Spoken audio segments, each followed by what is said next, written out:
Katz and ট্ৰানজিশ্যনছ বহুত important বস্তু হয় আমি বহুতে ভিডিঅ' বনাই আছোঁ এডিটিং কৰি আছোঁ আপলোড কৰি আছোঁ কিন্তু ঘটনাটো হৈছে আমি যিবোৰ কাটস এণ্ড ট্ৰানজিশ্যনছ ব্যৱহাৰ কৰোঁ সেই কাটস এণ্ড ট্ৰানজিশ্যনছবোৰ কোন সময়ত কোনটো চিনত ভিডিঅ' এডিটিঙত ব্যৱহাৰ কৰা হয় আপোনালোকে জানেনে যদি নাজানে তেনেহ'লে এই ভিডিঅ'টো চাওক তাতে মই দেখুৱাম আপোনালোকক যে কিছুমান কাটস এণ্ড ট্ৰানজিশ্যনছ কোন সময়ত আৰু কোনটো চিনত ব্যৱহাৰ কৰা হয় বলক বেছি পলম নকৰোঁ আহক ভিডিঅ'টো আৰম্ভ কৰোঁ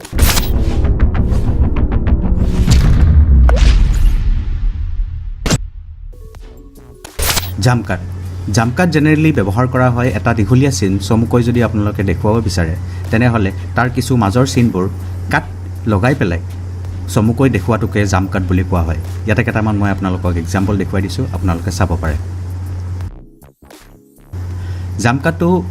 তাৰ উপৰিও আমি ধৰক কিছুমান ইমাৰ্জেঞ্চি বা ধৰক কিছুমান আৰ্জেণ্ট বা কিছুমান টেনশ্যন থকা চিটুৱেশ্যন যদি দেখুৱাব বিচাৰোঁ তাতেও জাম্পকাটটো আপোনালোকে ব্যৱহাৰ কৰিব পাৰিব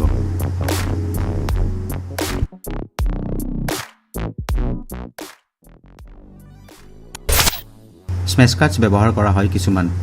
আকস্মাত চিন বুজাবলৈ যেনেকৈ ধৰক এটা ভয়াৱহ সপোন দেখুৱাই আছে তাৰপিছত হঠাৎ কেৰেক্টাৰটো সাৰ পাই গ'ল তেতিয়া আপুনি স্মেছ কাট ব্যৱহাৰ কৰিব পাৰে তাৰোপৰি এটা শান্তিপূৰ্ণ পৰিৱেশৰ পৰা যদি তীব্ৰ পৰিৱেশ এটা দেখুৱাব বিচাৰে বা তীব্ৰ পৰিৱেশৰ পৰা শান্তিপূৰ্ণ পৰিৱেশলৈ আপুনি যদি চিনটো দেখুৱাব বিচাৰে আপুনি স্মেছ কাটছ ব্যৱহাৰ কৰিব পাৰে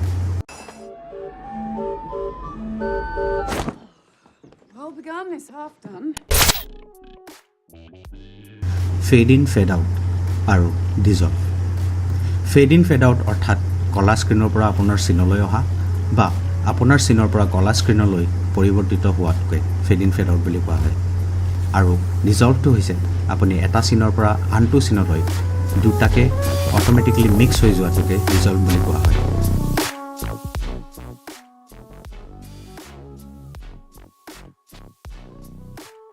সাধাৰণতে আপোনাৰ এই ট্ৰানজিশ্যনবোৰ ব্যৱহাৰ কৰা হয় আপোনাৰ পুৰণা স্মৃতিলৈ ঘূৰি যোৱা বা সময় যদি আপুনি পাৰ হৈ যোৱা দেখুৱাব বিচাৰে তেতিয়া এই দুটা ট্ৰানজিশ্যন আপোনালোকে ব্যৱহাৰ কৰিব পাৰিব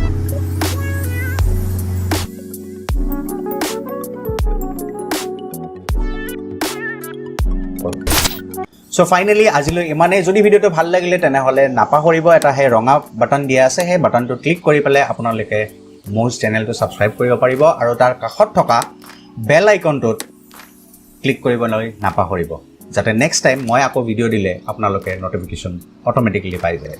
তে আজিলৈ এৰিলোঁ নেক্সট ভিডিঅ'ত আকৌ লগ পোৱাৰ আশাৰে বাই বাই